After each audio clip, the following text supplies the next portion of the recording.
is entitled You Had Me at Hello at meron siyang subtitle, A Call Center Musical.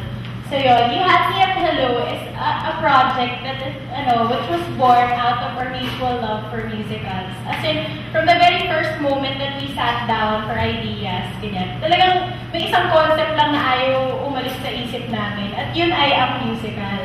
Bakit naman namin naisipan na call center yung maging tema? Kasi alam naman namin na usong-uso ngayon yung mga guys, girls, mga fresh graduates, kahit mga estudyante na nagtatrabaho pa lang sa call center. So, ayun.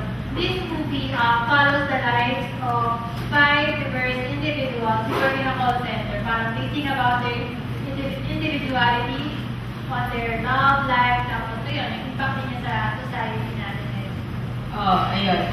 Tsaka featuring all original compositions and the acting of people who are also visually passionate about musicals.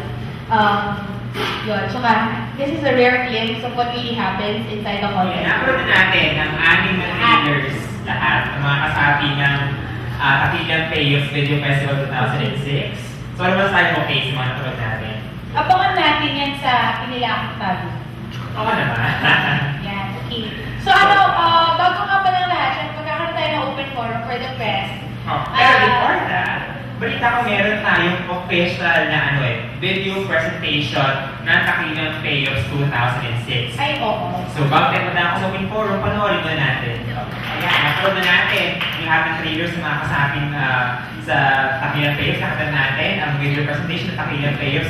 Ngayon, madako na tayo sa Open forum na binanggit ko kanina. Oo naman. Okay, so in-invite po namin lahat ng mga directors ng Anita Films para pumunta po sa harapan upang makipagtalakayan sa ating mga imbitado. And of course, kanikatan mo ng ating mga press at mga audience.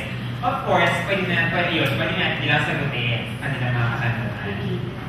So, tawagin natin yung mga directors ng Anita Films. Pinapatanong ni Abby. So, yun ako yung